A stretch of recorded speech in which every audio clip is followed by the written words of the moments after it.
to the trooper now. Trooper, are you there? Give the trooper a hand again. The Water Warrior. Trooper I Warrior out of Los Angeles, California, man. Trooper, as many of you know, I don't think I need to show the video. I think everyone has seen the video 1,000 times.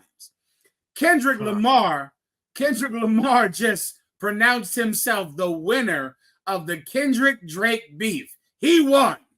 I don't think that that's even debatable. Am I right, Trooper? Con, sir. Listen, I'm in the U.P.K. Part of my specific duties for commanding General Yahanna is to battle people. It's my specialty. It's what I specialize in. The way a cardiologist specializes in heart surgery, I specialize in battling, which is why I do the breakdown class and I counsel men who battle other people. I know competition. And I'm telling you, Kendrick Lamar wiped out Drake. He won. He defeated him. It is not up for debate. He won. They had this concert.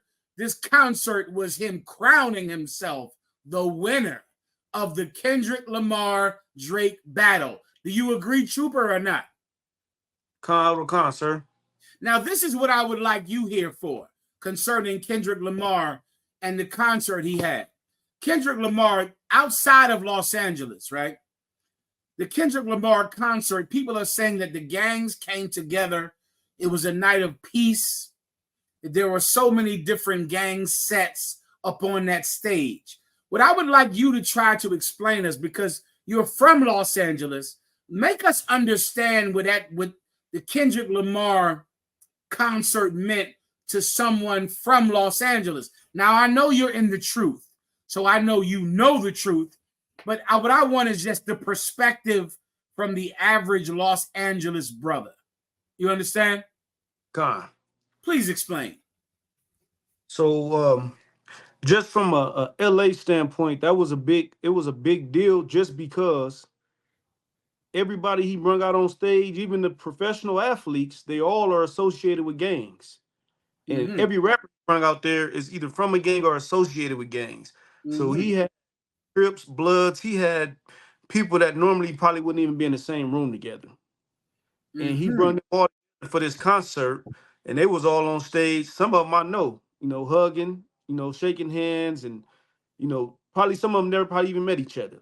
But Kendrick brought all them together, and it's a big deal to LA people because this is the first time that really happened in a long time for the younger generation, because he brought a lot of younger dudes on there. We used to the older guys coming together, but not the younger ones. Tell me about that. The professional athletes, they're involved in gangs, and they don't tell me about them and the people that you know. Explain what you just said. Right. So like you have like Russell Westbrook, he's associated with the neighborhood Crips. You have DeMarcus Rosen. He's associated with the Power Rules. You had different professional athletes up there who are known associates of gangs. So them being there, even for them to, even though they're professional athletes, one's a Crip, one's a Blood. So just for them even being in the same room is a big deal. You had people that's really worse enemies on the streets, who experienced recent deaths in the last couple of weeks with each other and from different gangs, and now they're on stage holding Explain hands. that. Tell me about that. Explain that. So, as far as the violence and how they came together. Yes. Okay, so like one of the things is I don't know if you are familiar with the rapper Draco the Ruler. I'm not. Got killed. My apologies. Go ahead. So Draco the Ruler was a big time rapper who's my cousin, who got killed at a concert 2 years ago, and some of the people that's associated with that situation and his friends, they was all on that show together last night. But before that show, they was beefing, they was getting into it. But they came together and they was in the same room that I know about since the first time that he died. So for people that's not from LA, that's not a big deal. But everybody from LA who know what's going on, that's a big deal, you know, because it's like y'all under the same roof and everybody know that y'all don't even get along. For y'all to even be under the same roof, you know, is a big thing because this is a fresh death still for LA because he was an up and coming big time rapper. And he died performing on stage in a melee. And you had some of the dudes affiliated with that side there, and you have some of his friends there. And that's a big deal. Well, first of all, let me just say I'm sorry for your loss, brother. If you lost your cousin, I'm very sorry for that. I feel for you for losing your cousin, warrior. All right. Most High in Christ, I'm sorry for what happened to you, brother. And so now you're saying that the people that unalived your cousin, the people that are associated with them, they were on the stage with the people who were with your cousin. Come on, sir.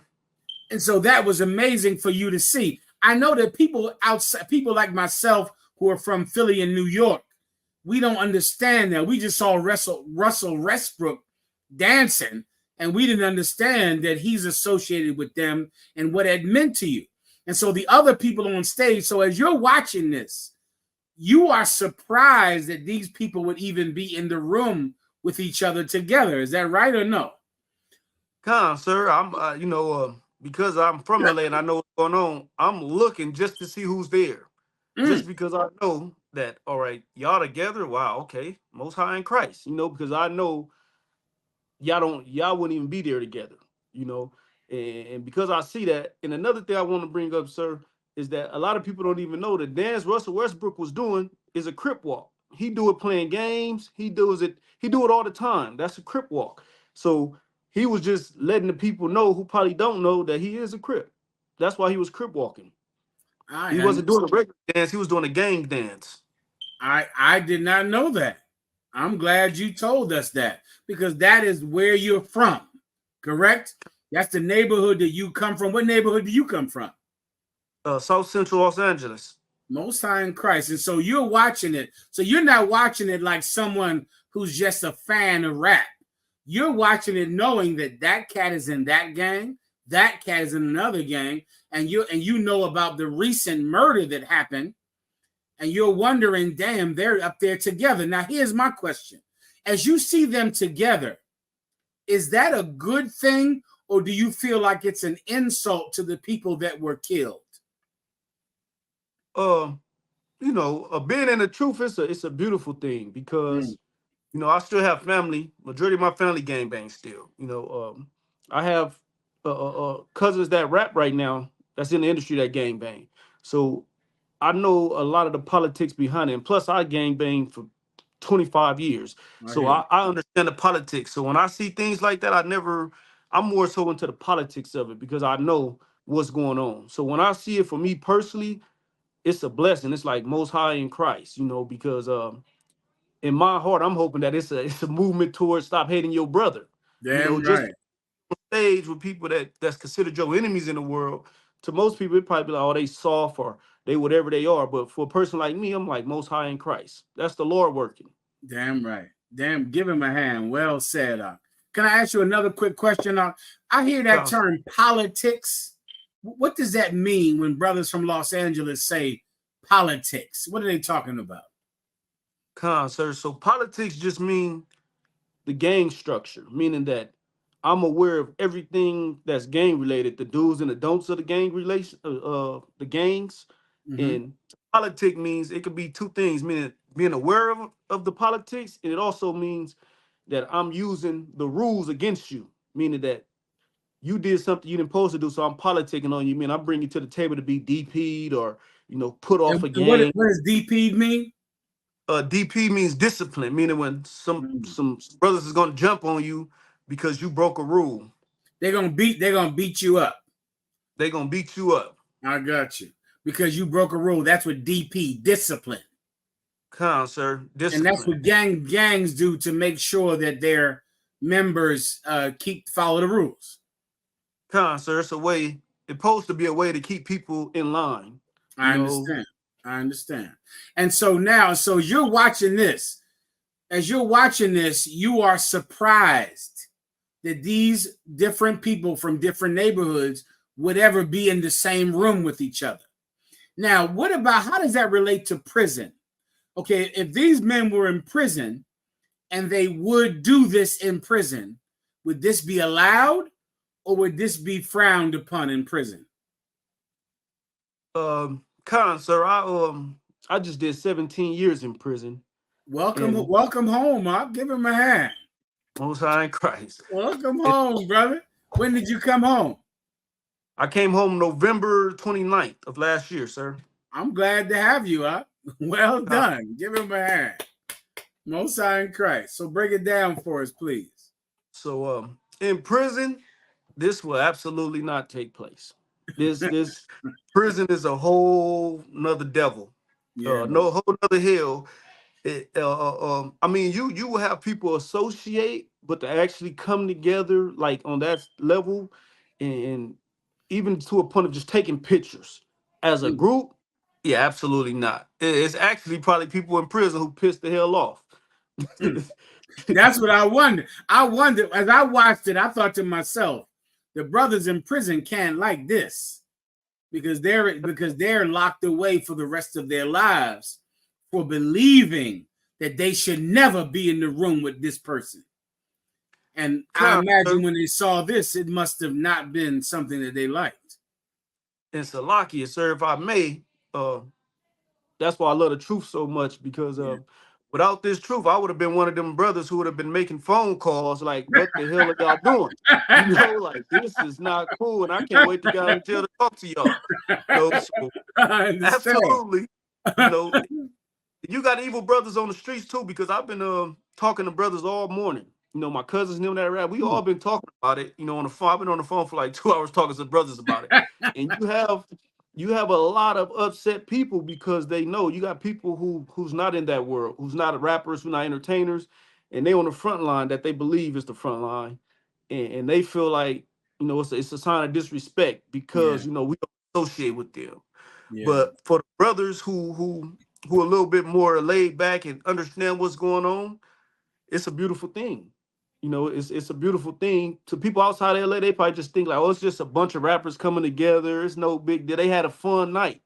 Now that's a very big deal because like I said, the last big LA festival that they had, my cousin got killed at.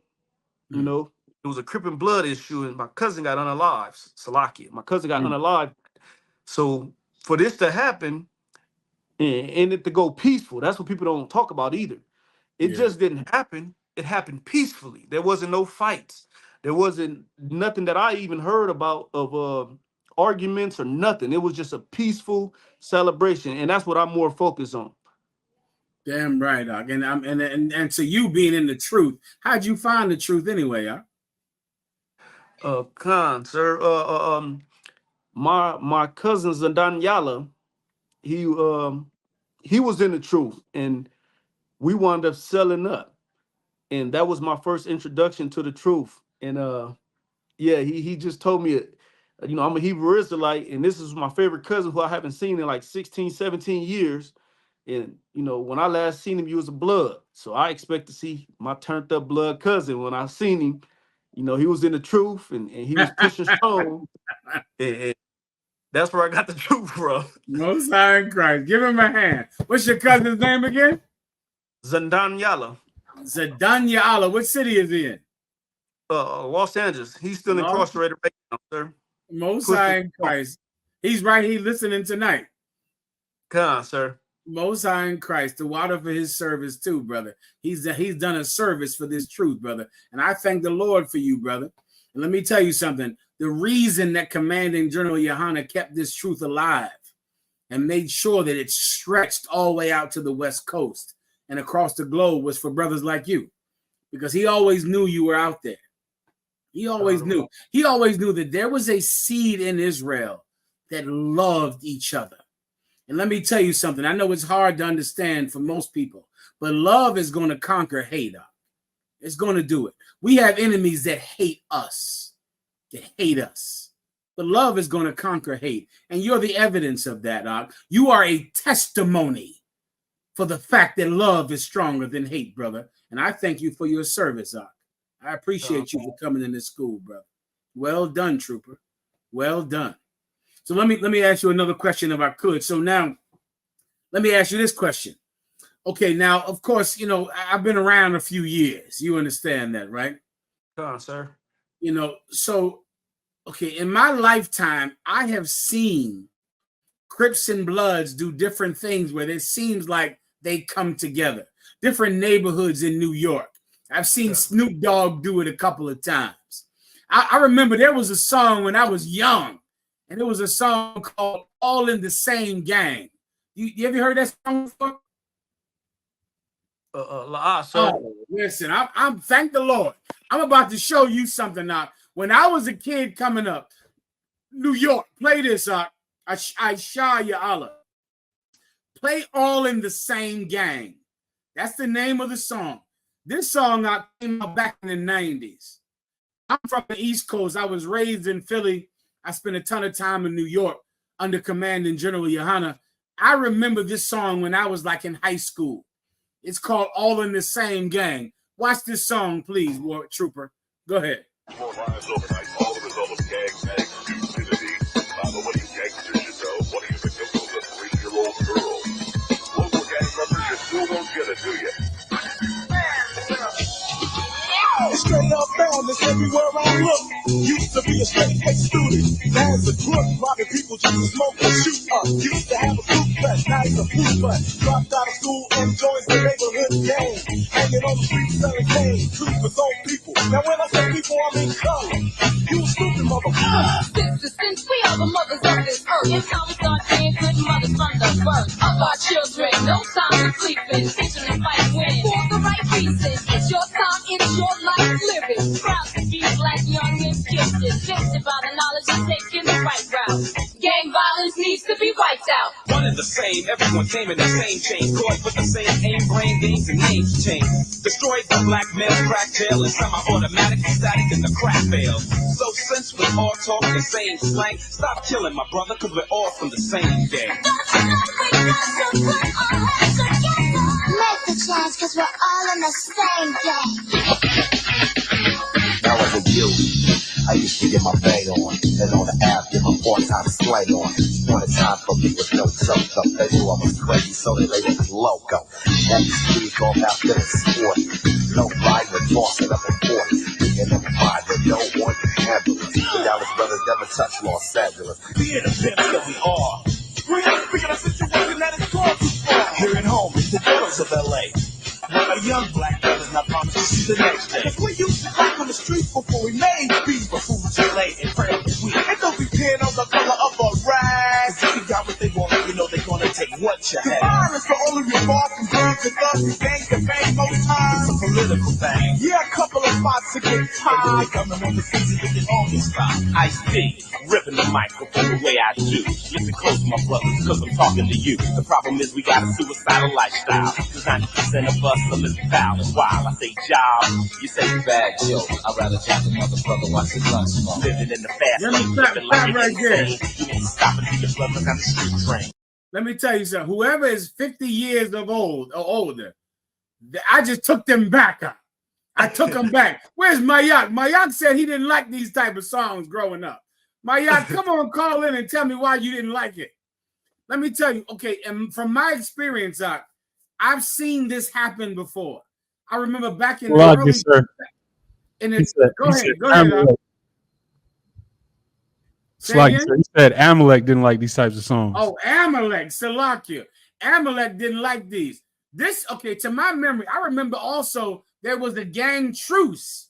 Wasn't it back in the 90s? Am I wrong? Yeah, like 94, 90, like 92, 94. 92, 94, there was a gang truce. What happened with that? It was crazy too, because my dad was actually one of the people who spearheaded that movement. So that movement lasted a long time, but it wasn't with all gangs. It was with specific gangs. So with them specific gangs that were involved, mainly the Bonnianas, the Hoovers, the Grape Streets, the PJs, it was like a handful of gangs that was involved in that. That lasted all the way to like the early 2000s, like 2005, 2006. And what I've never heard of the Bonnianas before. What is that? So the Bounty Hunters, they're Bloods. They're like one of the biggest blood hoods in Los Angeles. Mm, They have projects. They had the biggest projects in California, and they're a very known gang. mm. And that's was one of the people who really they're actually one of the first blood hoods who actually clicked up with Crips. So they're I like really, understand. because a lot of their allies is Crips in their bloods. And how do people refer? How do people do they consider them, real Bloods, or do they not like the fact that they click up with Crips? Oh, well, they actually one of the most hated and feared bloods in Los Angeles. It's like especially for like the rap world, the sports world. They're like a referred to gang. Like people, because they're so big and notorious, people like us try to associate themselves with them. So a lot of rappers like YFN Lucci, you had the Migos, you had a lot of rappers that ain't even from California. When they come out here, they want to take pictures.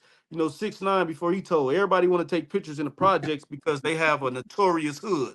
So I it's got like I get the approval of them because they're known as a treacherous gang. So if you a rapper and you could go over here and make it out, you're looked at as like somebody special. And this I is understand. also Kendrick Lamar. He grew up over there too, even though he's not from there. The group he signed to, TDE, all the people from there is from the projects. I'm glad you brought that up. Now, as I watched the video, right, it seemed like it was mostly people wearing red on the video. Did you notice that, or is it just me? Immediately, and I was talking about that this morning. It was more so of a blood reunion That's because it what. was Okay, I majority don't know blood. anything. Listen, I don't even listen to rap music, but as I'm watching it, it looks like this is not so much bringing all the gangs together, but it looks Absolutely. like it's the Bloods coming together on stage. You know better than me. Please explain. Sir. So upon looking as well, I'm like, I know these people, and I'm like, all right. I really don't. I see a handful of Crips here, but it was only probably like 6 Crips up there and 30 Bloods. So I literally said that. I'm like, it was more so of a blood reunion than anything when you really look at it, who's there and who's not. And I'm like, they basically invited all the Bloods from LA, Compton, and Watts. And then just to mix it in a little bit, they sprinkled a little Crips in there. That's what I thought the same thing. I thought it looks like these are all Bloods with a few little Crips sprinkled in to make it legit as far as they're trying to end the beef. But it seemed like it was a Blood concert. Sir, Did you feel the same right. thing? Sir, you absolutely right. Like I said, the few Crips they did bring out, it was a sprinkle of them in the midst of nothing but Bloods, and that was something we had pointed out earlier when I was talking to my cousin, and we like at the end of the day, it was really like a blood reunion in LA. It, Now let me ask you another question. What about when Snoop Dogg did the halftime show? Now that's another time that people thought that Los Angeles was coming on the map. They had Snoop Dogg and Dr. Dre on the Super Bowl halftime show. What did you think of that, or the brothers who were involved in gang life in LA think of that? Nothing. Honestly, Nothing. this Lamar thing was way bigger. The Super Bowl was just entertainment. It didn't even revert back to the streets far as politicking or nothing like that. But like for outsiders looking in, like Snoop Dogg is a big deal far as a Crip. But in LA, Snoop Dogg is a regular person who he has no say so in the gang world. So if Snoop Dogg does something like that, it's really no big deal because Snoop Dogg doesn't. He has more influence in the industry than actual in the streets. So nobody Okay, looked at the. you breaking something down to me now. So when y'all see Snoop Dogg, you don't think of him because outside of LA, Snoop Dogg acts like he's the king Crip, like he's the biggest Crip in the world. But you're saying you don't look at him like that. Is that right? Sir, all of my years in that life, I've never, even his homies, it's never been, like nobody looks at Snoop like that. Like we don't even play Snoop music like that in LA. So more so like an entertainer, I see. like people don't take Snoop serious in the game world. It's more so like you're just an entertainer who shouts out Crip, but to the devils, you're like Mr. LA for the Crips. I understand. So why is Kendrick Lamar different? Kendrick is different because his affiliation. So he's affiliated with the West Side Power Rules, and Kendrick, his group, he was originally part of a group, and his group had Hoovers, had Bunny-Hunters, it had different, people within that group. So Kendrick actually, like even some of my friends I grew up in the world with, they was on stage that night. He employed a lot of people. He had his hand in employing a lot of people. Like he does a lot of give backs. Snoop had his lead and stuff, but Kendrick actually does things for like the people in the field in the moment, like adult grown-ups who gangbanging. Like he put them on. You know how to rap? I'm gonna give you a chance. He take them on tour with him. So he, to me personally, and the people I know that he put in position, he put more people in position, whether it be Crips or Bloods. So it, he's more accessible than Snoop as well. Like Kendrick comes out more. He's associated with more people than Snoop. Of course, Snoop is older, so he's not out there like that no more. So people right now, they're always going to pick Kendrick because in the moment, Kendrick does more for the community. He's associated with more than the community. The people around him, do things for their homies and people in the gang world specifically. I understand. How do people view WAC 100 in that world? Well, it's crazy because one of my cousins is signed to WAC 100. So, WAC in the game world I'm just gonna go ahead and let you in on the secret. Let me in on it. Go ahead. It's all stage. So like people outside of that, they don't understand that world. But majority of stuff WAC does is just to sell it. People don't understand that he get paid off these views. He get paid off all this stuff. So majority of the stuff that goes on is a simple understanding of, hey, we about to trick America today. We're gonna act like we getting into it. We're gonna act like we hate each other. But people don't even know these people talk all the time. They see each other. They're not enemies. Nobody's trying to hurt each other. That's why WAC, nothing happens to him, and that's why he's been around so long, because the majority of this is just stage things for money, for publicity, and to help promote his artist, promote himself, his brand, and things like that. To me, business-wise, he's a genius, But if I'm just going off of the stuff he stir up, some of the stuff he stir up for the ignorant people who don't understand that internet is internet, it gets back to the streets and it causes little problems. But for the majority of people like who's wise, they understand that, man, WAC is just being WAC. WAC is just going to say whatever he say because he's into publicity. He's into selling things. He's just a master seller. I noticed too online that WAC 100 is always seen with that LGBT man.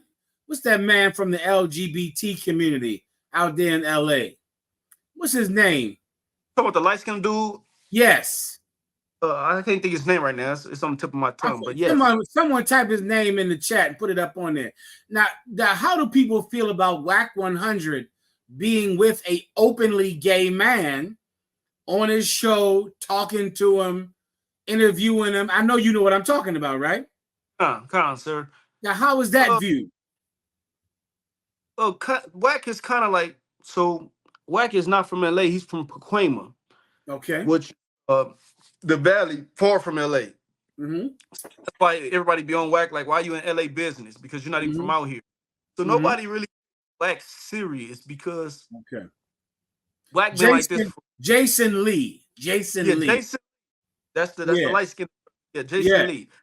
So WAC, like I said, WAC did a gang and stuff. He brought 6ix9ine around. He gang of things to where I think everybody understands that he's about money. Like WAC is more known on the internet once again than in the streets because once again, he's somebody that nobody really takes serious.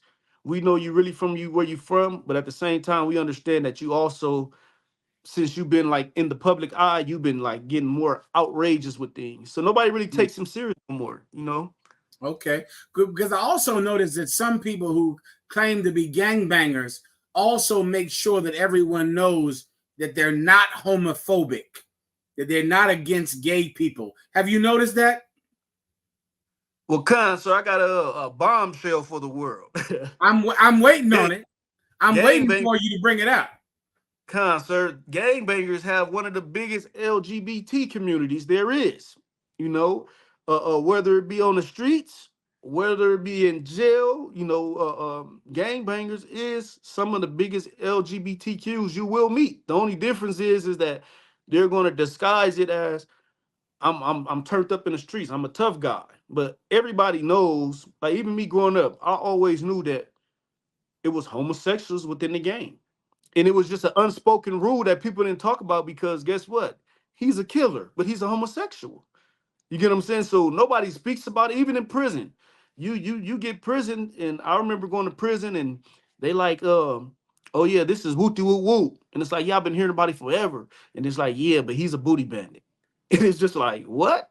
It's like, yeah, just don't sell up with him, just don't, keep your distance, and that just happens. So it's just so it's a big thing that people hush about. That's why when I see gang members say things like that, like, oh, well, he's a gay person, he can't be a Crip, or he's a gay person. That's just for publicity because everybody know every hood in LA has a gay person there. They have transsexuals from certain hoods that has hood names, and everybody know them. But you won't hear about it because publicly, outside of LA, it'll be like a black eye. But inside of LA, everybody know. Like we all know who that person is, and it just be like, oh, that's woo woo woo. And But you go okay, but about your now in prison, now do the Mexicans allow gays to be with them? Do the white boys allow gays to be with them in prison? So the thing is, I was GP, which is general population. Mm-hmm. So GP level fours, you're not gonna really see no open homosexual activity because it's a black eye. But Let me behind the stop you scenes, for 1 second. Let me stop you for 1 second. We got an officer, Mashamar, who's in prison tonight. Mashamar, if you able to come on with the brother, man. And let's talk about this because Mashamar is typing in the chat room. If Mashamar is able to come on, Mashamar, come on if you want to come on in, Mashamar, right? But if not, I'm going to keep going on with the brother. Mashamar is saying that what you are saying is absolutely true. Mashamar is an officer in the UPK. He's in the prison, I believe, in Louisiana. And he's saying that what you are saying is factual. And so, please, I don't think brothers understand this. Because when I saw WAC 100 with Drayson Lee, I said, how is a gangster with this LGBT man? How is this allowed? How can you do this? And now you're making me understand it, and I'm listening. Keep going. sir, and it's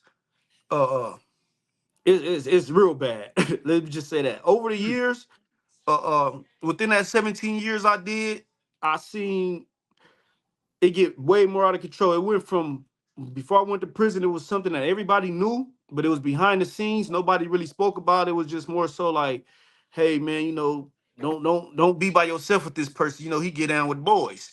And but they had reputation, they had rank in the street, so nobody really bothered them because it's like, we know you're a killer. We know you would hurt us for calling you a faggot or trying to harm you.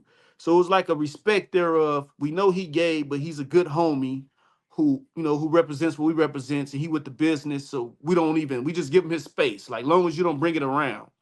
But now it's to the point where it's starting to be more flamboyant, like to where nobody don't care. Like I just seen a video not too long ago where you seen known gang members who in transition to being women prostituting on Fig, and they homies see him and they jumped out the car like, man, what you doing just like a girl? Prostituting on Fig is Figueroa Street, right? Or Figueroa Avenue.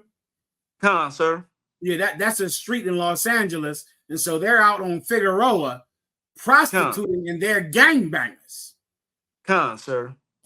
Keep going. And in the video, you hear the brothers say, like, oh, I talked to the big homies and they told me it was cool, long as I don't do it in my hood.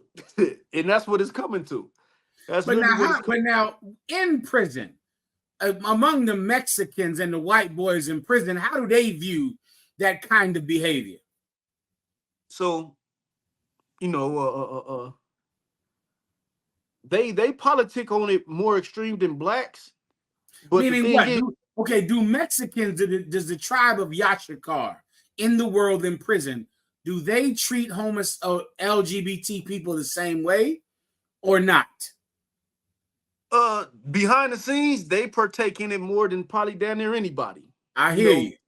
But they mask it like publicly. If you're Mexican and you come on the main line as an openly gay person, they're gonna stab you to death Because they don't want you, because they have a reputation to uphold. But behind the scenes, everybody in prison know that they does it the most. That's part of like their ranking system. They do it a lot. In the gang world, we grew up together with them. So I basically knew they politics because in that gang world, I ran the prison yard for the blacks. And we used to communicate. They let me know they do's and don'ts, what go behind the scene. And yeah, it happens a lot. They just can't allow it. They can't I allow it understand. publicly. So La Raza in prison, or the Mexicans, they can't allow anyone to know that they would deal with punks in prison. The tribe of Judah in prison allows you to know that they deal with punks. Is that correct? Sir, on a different level. So like I said, it's levels. So level 4 is where more lifers is at, is way more discipline. That's where I did all my time at. That's where the most stabbings and things happen at. So if you come on a level 4, no matter what race you are, if you identify as a homosexual, you're going to be harmed. That's just how it is. But so they more into behind the scenes homosexual, meaning that, hey, just our community know you're gay, but we can't have you out here just flamboyantly gay. But on lower levels, the Judite brothers, they do have, like in CMC, that's a lower level 3 prison. They're known to be walking the yard with homosexuals that's dressed like women. They're known to be having picnics on the yard with homosexuals. What the hell is a picnic? What does that mean? Oh no, sir. A real picnic, like they're like how you would be with your rib. You go set up put your little blanket out there, have your little snacks. With the blanket in the basket. Sir. Prison life get extreme, sir. Oh Lord, listen, Lord be with them brothers in prison now. I think you want. Mashamar was just saying that in prison it's more about security than integrity. Officer Mashamar is in prison right now. He's contacting us from in prison, and he's saying it's about security, not integrity. And he's backing up everything you're saying right now in the chat room. Sir, because I was telling Captain Kadahar the same thing, that the reason that brothers don't like brothers to find the truth in jail is not that they care about you really finding the truth. It's that we don't want to lose our numbers. We don't want to lose our security. Yeah. So if you in the truth and say, I step away from the gang world, well, guess what? That's a number we lost. And that's a big deal because like I said, before I was in the truth, if a brother came to me with that story of, hey, my mom's died or something, and I want to be a Christian, I want to live that life. And it's like, hey, if you do that, we're going to kill you. Because I understood that you're taking numbers from us. So if we have a riot out here, if 5 brothers turn Christian, we down numbers. Because y'all not going to kill us because y'all believing in whatever y'all believing in, and that's different from our beliefs. So that's all brothers in prison care about, is security. You could be a punk. You could be a dude who got slapped, who everybody know got raped. But guess what? In our head, you're a number. So we're going to keep you. But you're just going to be our punk and our scary person amongst us. I understand. Let me ask you another question. It just left me. Wait, stand by 1 second. Oh man, it was on the tip of my tongue. I just wanted to ask you a question about it. Oh, it slipped my tongue. Let me try to go back to this thing and see if it comes back to me. Hold on. Something. It'll come back to me 1 second. I want to thank you once again for what you're saying tonight. Let me take it back to the Kendrick Lamar issue, right? Now,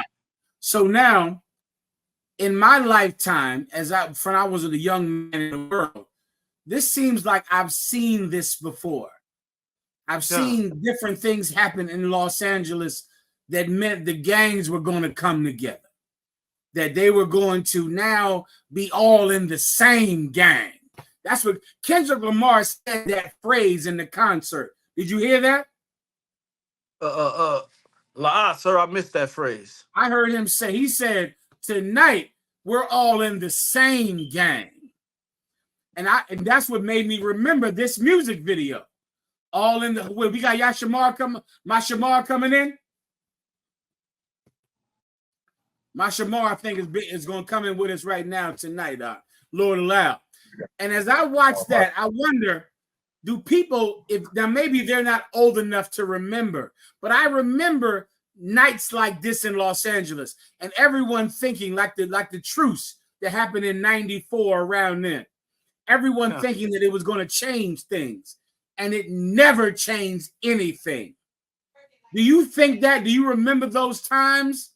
Do you think that the night that Kendrick Lamar had on stage will have any long-lasting effects or not? Sir. Absolutely not. That was just, people got to understand that, like you said, this happens quite frequently over time. It's just a Nipsey Hussle did it before he died. Yes, he did. Yes, he did. Nipsey, when he died at his funeral, all the gangs came together for Yes, about they 9 hours, and then 3, 4 people was unalive. So, no, it's not going to did. change Right. nothing, because people don't understand that it's just like he said in his own statements, we all are one game tonight, which meaning just Tonight. for tonight. That's all it is. And tomorrow, for most people, is back to business. Even at that concert, some people was doing business and doing evil things that night that wasn't there, that don't care about that concert. And more importantly, Kendrick doesn't have a influence on gang culture in the real world. He could bring rappers together, but can he get out there and bring actual hardcore street gang members together? Absolutely not, because you have to be a part of that life to bring it together. People got to respect you streetwise, meaning that we understand that you out here with us. You're not the money machine. You're out here with us front line. And them are the people, even in 94, who brought the gangs together. It was the people that was on the front line who was living that life who did it. Anytime it comes together, it always is the people who's actually on the front line. Kendrick is not on the front line, so he would never have the authority to bring actual street people together and make it last. He could bring them together for one night, because guess what? Them people that was there, they getting paid, or they getting publicity to their name and to their music. So it wasn't just like I came out of the love for my brother. I also came because I understand this is a big opportunity for me career-wise for a lot of them brothers that was up there, because a lot of the brothers that was up there was underground rappers. So this is it for me to be on this stage. It's going to get my name out there. It's going to get me known. And for some of them, all of them didn't get paid, but for some of them, I got a check. So you damn right, I'm gonna come up there and say hi to my enemies. And so now, let me ask you a question based on what you just said. Why don't the brothers who are in the streets, who are in prison, who see the damage that this lifestyle has done, why don't they change anything? Why don't they end it? So they're in prison. They have hurt. They've been hurt by this culture. They know it's going to hurt their son. They know it's going to hurt their little cousins. If Kendrick Lamar can't do it, why don't actual old heads in gangs, brothers who are respected in gangs, why don't they do it?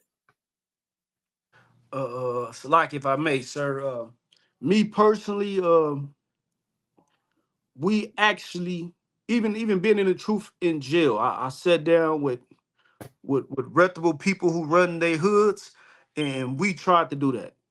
But in with trying, it's just so many fractures to gangs. Like, it's just not you dealing with one gang. You dealing with one gang that got 10 different streets with 10 different generals and 10 different ways of living, even though they bang the same gang. So I can get a peace treat with this gang, with this street within that gang, but then another street within that gang will be like, no, we ain't with that. You get what I'm saying? So it's so many different fractures and layers of these big hoods. And a lot of times them big hoods don't even get along with each other. So it's like, yeah, we all from the same hood, but we don't get along with that side of our hood. So if they do something, doesn't mean we're going to do it, because we don't even like them. And that was like the brick wall, even now, that I continue to run into. Like, I could deal with brothers on individual levels, and they'll be all for it. And they have the authority to make it happen for their street, but not for their streets with an S. Because when they go talk to their other homies that's from a different street than them, but the same hood, it's like, yeah, nah, we ain't gonna do that. Or we'll see how it works with y'all, but we don't believe in that. Because in 2006, before I went to jail, we actually tried to do it. It was the Hoovers and 6 O's at the Coliseum, and the Muslims did it. And we came together. We had a sit down. Uh, and it was just for a deceased gunfire. You know, it was public. It was on TV and everything, and we were trying to figure out a way. How can we not come together like friends, but just stop shooting at each other, stop going to each other communities, hurting each other. You know, if I see a 6-0 over here, I ain't gonna do nothing to him. If you see a Hoover over there, don't do nothing to him. If anything, just tell the brother to get up out of here. But don't jump him, don't shoot him, don't unalive him or nothing. And we did that, and that was a brick wall we ran into that day. Two big gangs, the biggest two gangs in LA, with different fractions, and half agreed, half didn't. So it blew up, and it never happened. How are the Muslims viewed in jail? Oh man, they some real deceptive people. You know, so most Muslims in jail are gang members. They just simply gang members. You know, they hardcore gang members who uses Islam to stay in and out of things. Like you have Muslims that, oh, I'm a Muslim when it's convenient for me. You know, if it's a riot about to happen on the yard, once Crips and Bloods, is like, I can't get into that. I'm a Muslim. But when it's Let regular me stop politics, you for 1 second now. My Shamar, did my Shamar want to come in out? I think he just dropped off, sir. I'm not sure if he's having connection issues. My Shamar, let me know if he comes back in. Just interrupt me, all right? Go ahead. Go, keep going, Trooper. sir. So yeah, Muslims is man, that's like probably 50% of the prison is Muslims. You know, and some like the Muslims that's a little bit more deep into it, they completely step away from the gang life and they do their Muslim thing. But majority of the Muslims in prison are actual gang members that's still a part of that life. I have so many friends in the world still to this day that's Muslims that still gang bang, still hang out, still sell drugs. They still do everything they've been doing. The only thing is now they do it with, you know, I don't know if I can say it, but I call it a condom that they wear on their head. You know, Or Kufi. I think it's called a Kufi, but I get your point. God, sir. So that's what they do it in. You know, I guess it makes them, you know, more spiritual when you put that on your head and you gang bang. My goodness. How about your father? What do you tell me about your father? Sir. So my dad passed in 2020 from cancer. I'm sorry to hear that. The water, sir. But before that, my dad was actually a gang leader of the Hoovers, and he was the reason that I started gang banging and did everything I did. Majority of people in my family that gang bang to this day, everything steals from my dad. You know, and you know, my dad, you know, and you know, now I'm in the truth. I can openly admit things like this because I was that way too. Man, my daddy was, you know, he was evil. You know, that's just the truth. You know, the gang life. You can't really be in the gang life. You can't have a reputation. You can't be a reputable in the gang life and not be evil because that's how you get. You have to be evil. And my daddy started Hoovers in different states, Texas, and Beaumont, Louisiana, everywhere, and at the end, you know, as you do evil, you pay for your evil ways. Yeah, man. What you're saying is mine too, brother. Mine too. And so many of us out there listening, you know, we come from something that if we continued it would continue death. And it's been the fight of our life.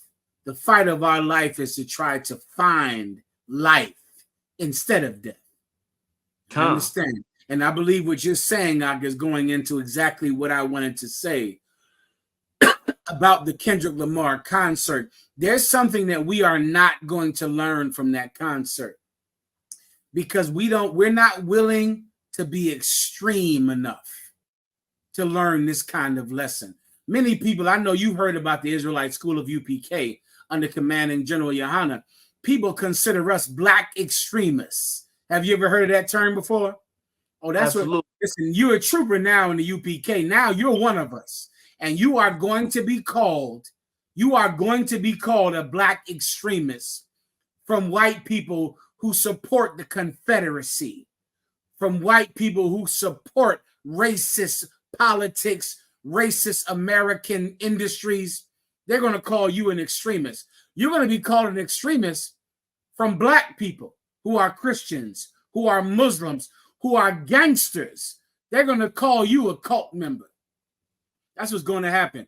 Those same gangbangers who believe in a culture of death, they're going to say you went and joined a cult.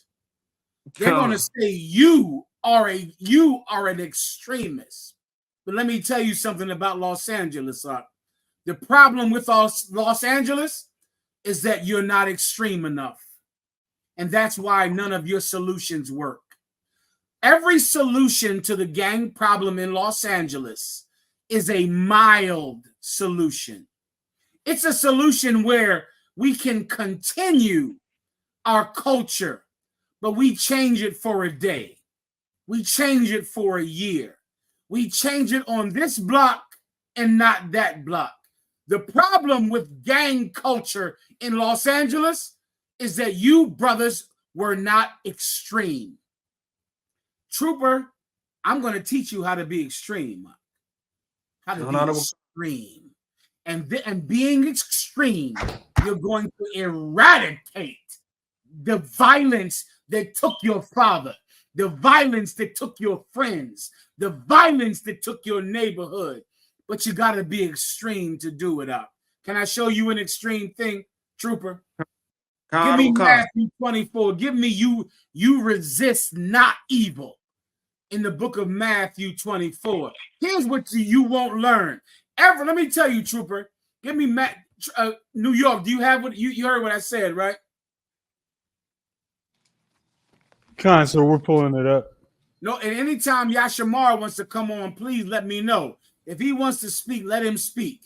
Yashamar is in prison tonight, and he backed up everything this trooper said.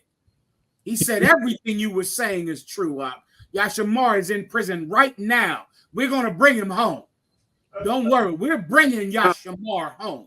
Damn right, sir. Coming home. That's right. Why Yahweh shot? That's right. If Yashamar wants to say something, he says something instead of me saying something. You understand? But until he gets in here, let me give you something extreme. Everyone felt, let me tell you, brother, everyone around the world felt the love on the stage of the Kendrick Lamar concert. They all felt it. Everyone felt it. And that's why he defeated Drake, because Drake was not coming from a place that needed love the way that Los Angeles needed love. And Kendrick Lamar provided it for them. He gave them that sense of love that heals old wounds, that heals the wounds of your cousin, of your father, of your friends. Many brothers in prison right now tonight, you think you are fighting against the people that killed your cousin. You're not. You're not fighting them up. You think you're fighting them, but you're not fighting the evil that killed your cousin. You're not fighting the evil that killed your best friend. I'm going to help you fight it. If you love your cousin and he was lost to gang violence, I'm going to help you fight the evil that made you lose your cousin. But you got to be extreme to do it. You can't be mild. You can't be soft.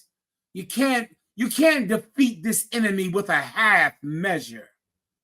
This enemy is defeated with the full measure, the full amount, and nothing else. You have my precept yet? New York. Sure. Matthew 5:39. But I say unto you. Let Los Angeles get this real fast. Trooper, tell them where it is. Yeah, we in Matthew 5:39, sir. Everyone felt the love that Kendrick Lamar brought different neighborhoods that would otherwise never be with each other. They would otherwise never talk to each other. They felt the power in that. Did they not, Trooper? It was like powerful. It was like, goddamn, we're divided, because of murder, because of unaliving, but they felt power in that unity. I heard them all say one West.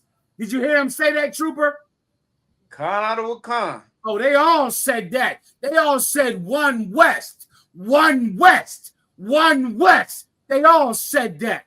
They felt the power in being together. The problem is, to be together, you got to be extreme about love. Extreme. It's an extreme thing to stand next to someone who killed your best friend. That's extreme.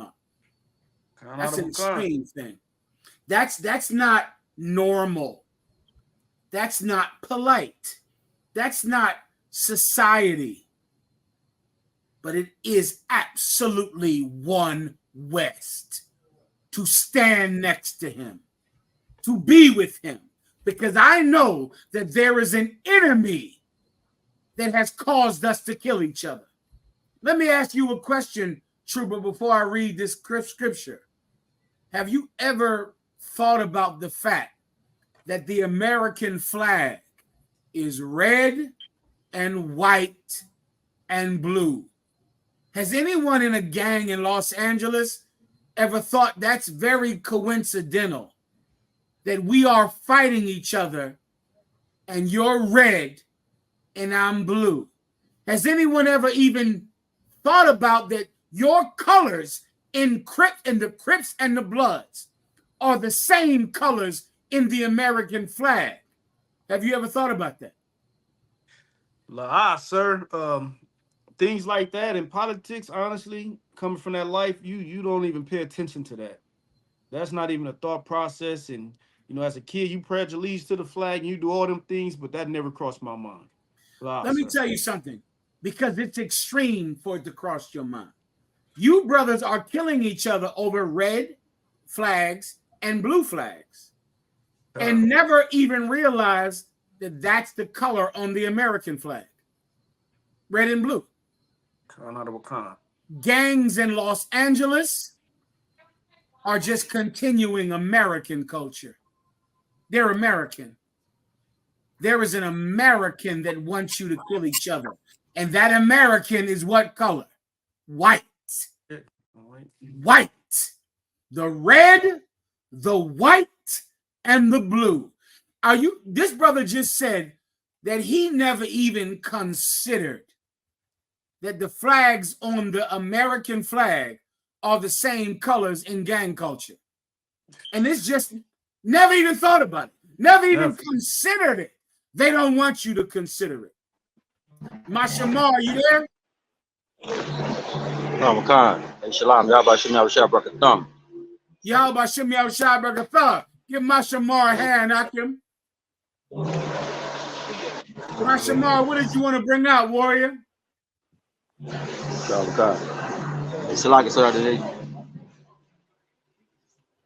listening, Yashamar. What did you want to say? Oh, I wanted to say that everything that the brother was bringing out was absolutely true, man. And I ran into those same obstacles, even dealing with young men, where I had to be extreme to let the brothers know, because in an environment like this, what you really want to show is strength. So every situation, I remember there was a situation that I had to report to Captain Zakar on, where there was this Edomite that used to always use the N-word. And for me to be around here talking all of this Israelite stuff and I used that as an opportunity to be extreme. So I intervened. I was like, who does he belong to? What is this? Who's allowing this? What's going? So I had to intervene. And when I said something, and it was said over the zone, it came, and I was like, yo, do you know the history of him, and his people using that word? You're like, oh, you don't mean no harm, but it's harmful. But what is, so in the middle, there was a crowd on the floor and all that. I had to make a situation out of that in order for that point to be made in that situation.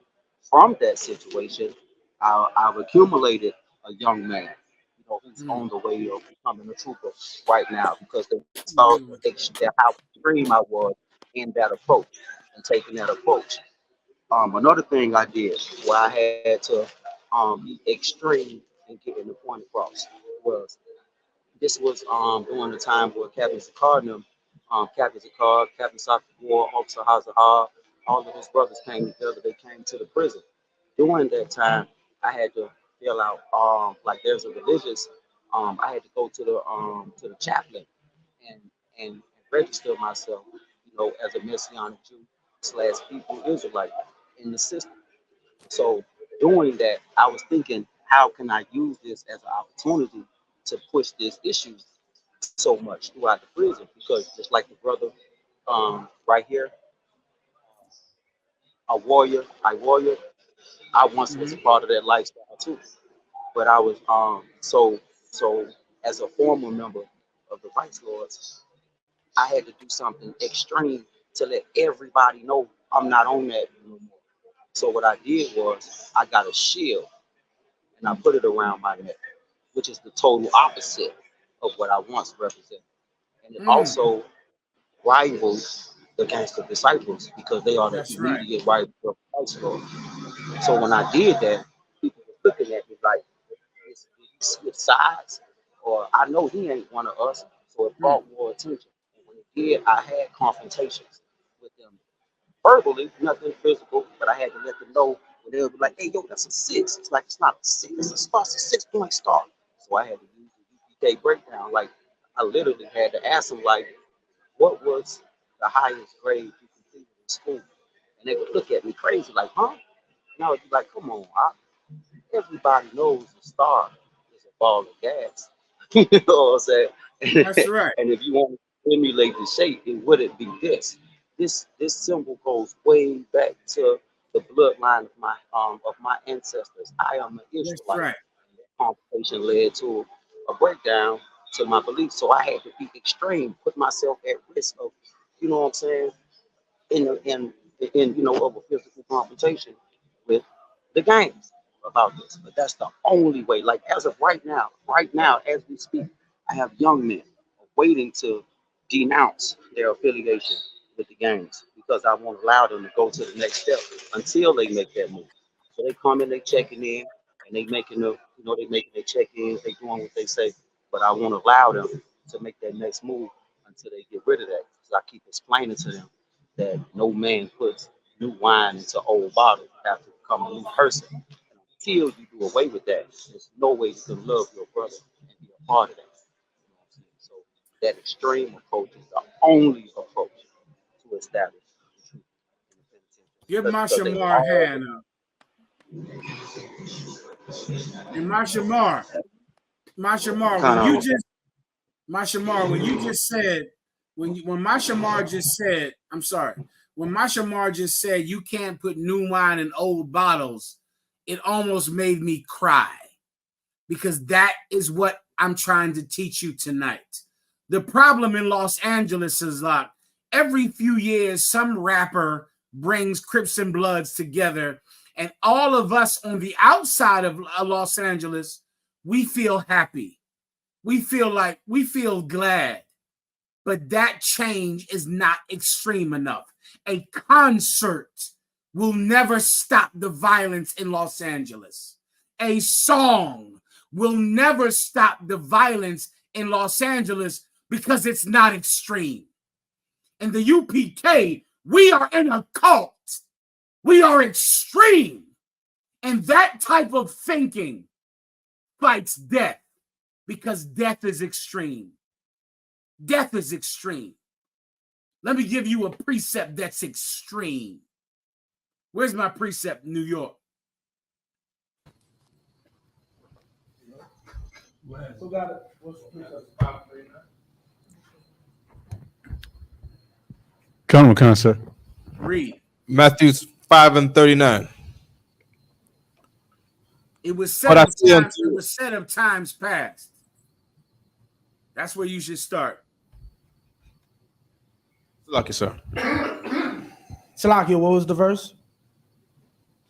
I was looking at 5:39. Matthew's 5:39. Let me hear it. Cover car, sir. But I say unto you, that ye resist not evil. One verse above it. Khan, ye have heard that it has been said, an eye for an eye. Listen carefully, out. Let me tell you why all of our cousins died. Why there's so much gang violence in New York, in Louisiana. Let me tell you, Mashamar said he was a vice lord in the world. And when he came into the truth, he wore the shield of David, the Magun Davida, which is the symbol of the gangster disciples. And he still wore it. And that must have drove them crazy in that prison, because the shield of David is the symbol of the gangster disciples, the rivals of the vice lords. He still wore it. That's extreme. That's risking his life. Right. In doing so, he showed men that he is not a man. Mashamar is not a man. He's not human. He is representing something that is supernatural.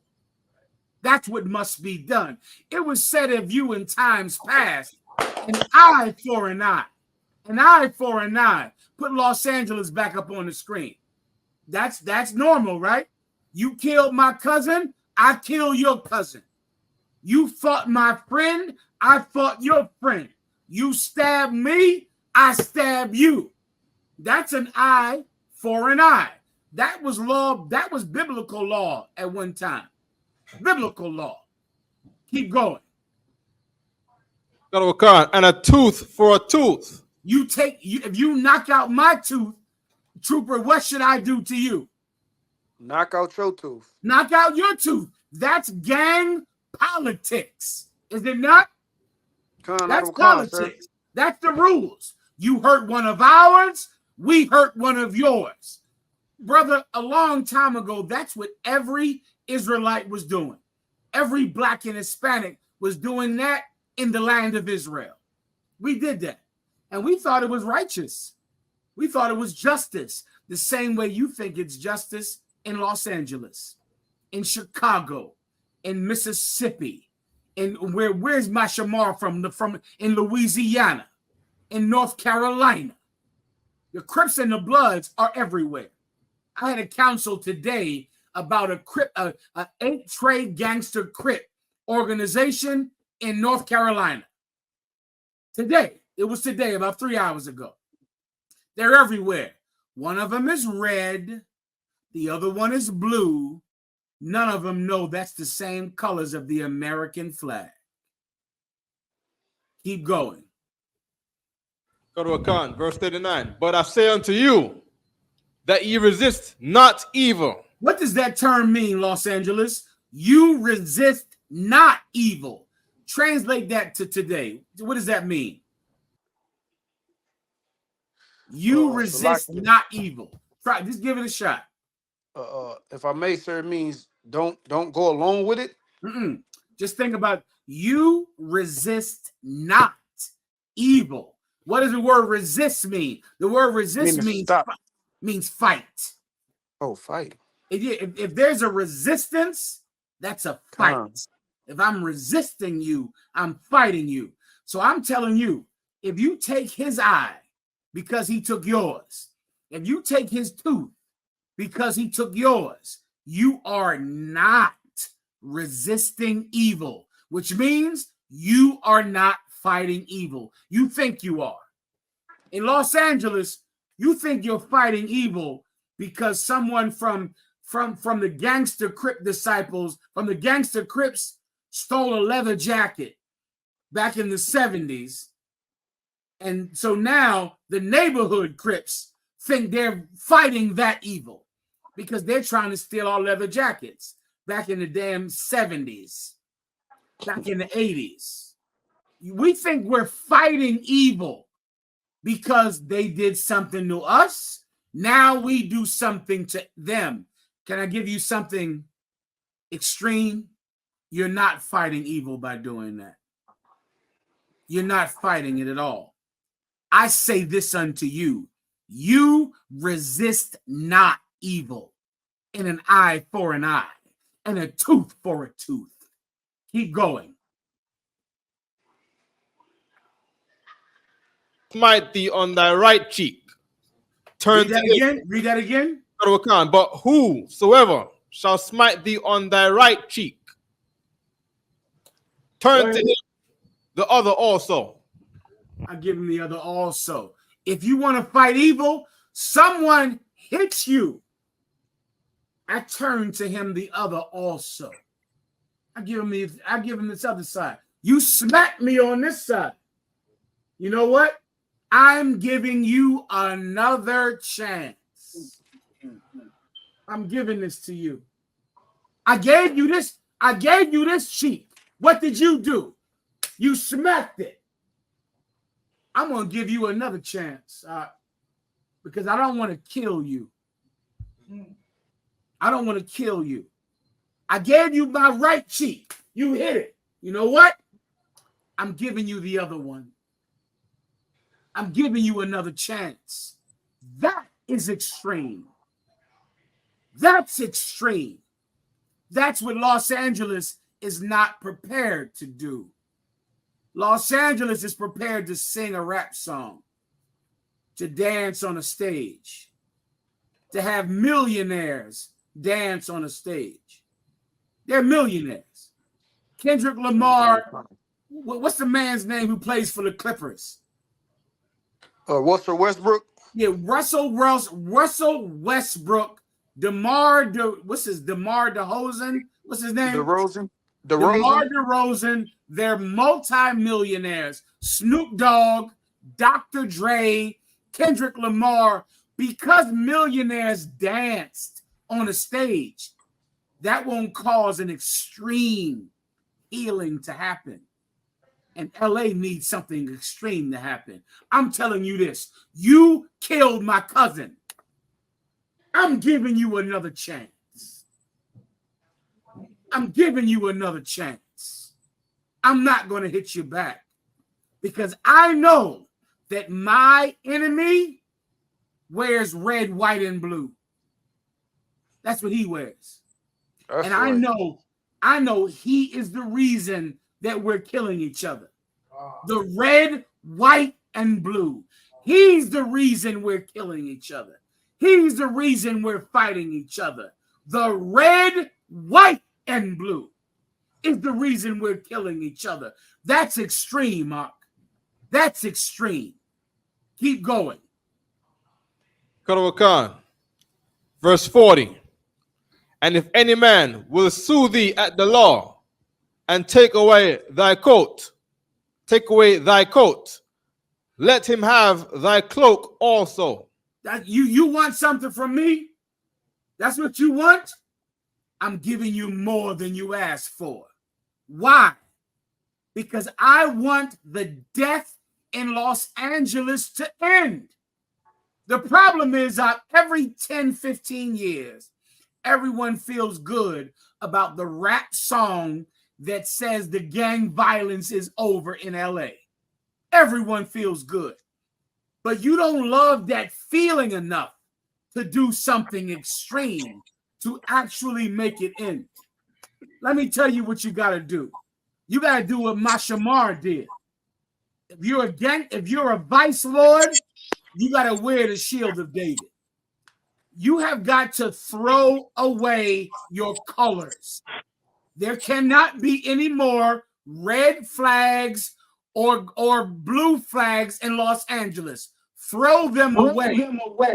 Throw them all away. Recently, I went out to Los Angeles. I took a picture of this. I'll put it up tonight after the show.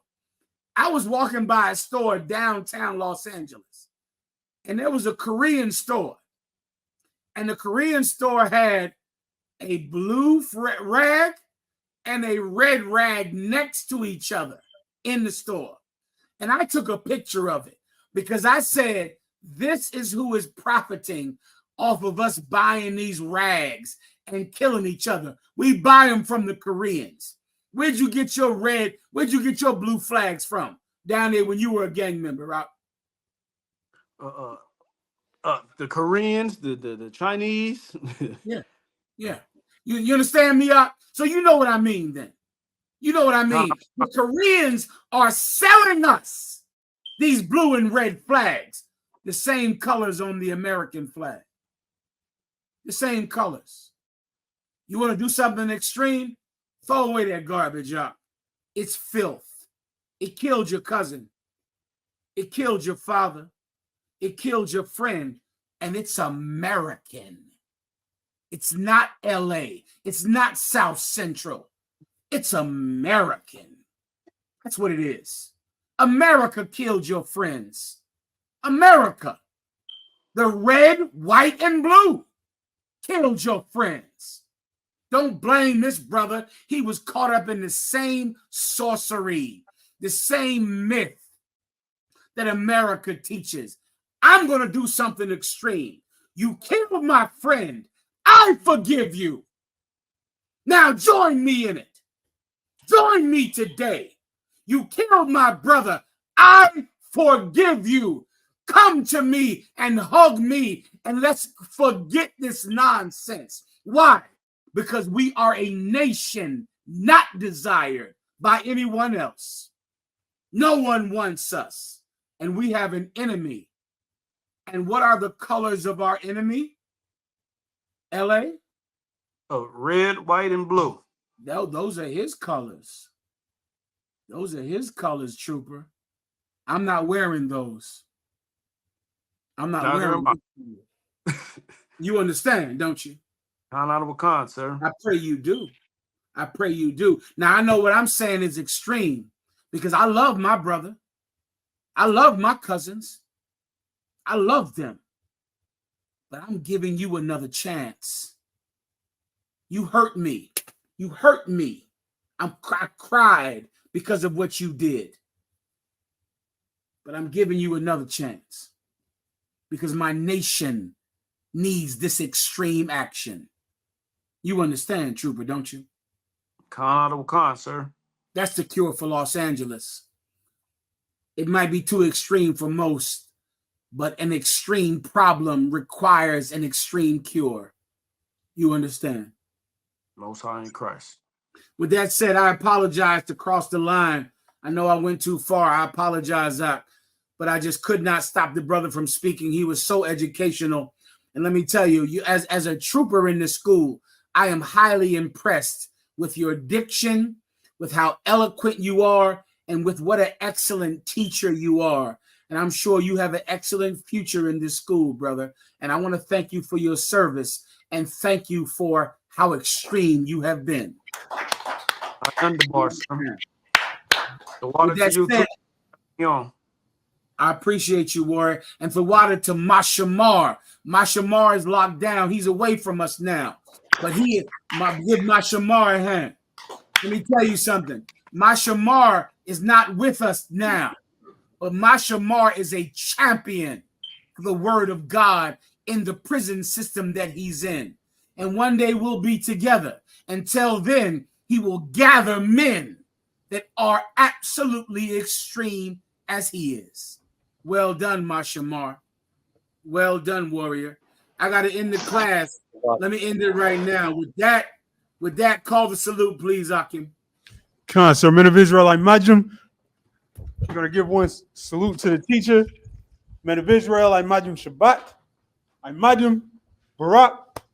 Yahweh Hashem, Yahweh Shah Barakatah. Yahweh Hashem, Yahweh Shah Barakatah. Can I say one last thing?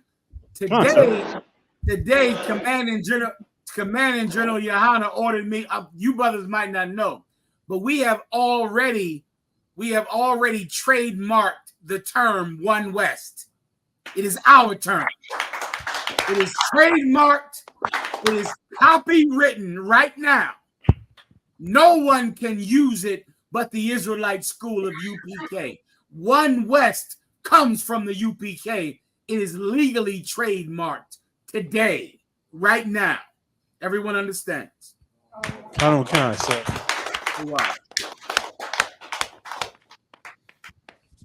Wow. Star and Face of Sisters. We're going to give one courtesy salute to the sisters, men of Israel. I Majum Shabbat. I Majum Barak.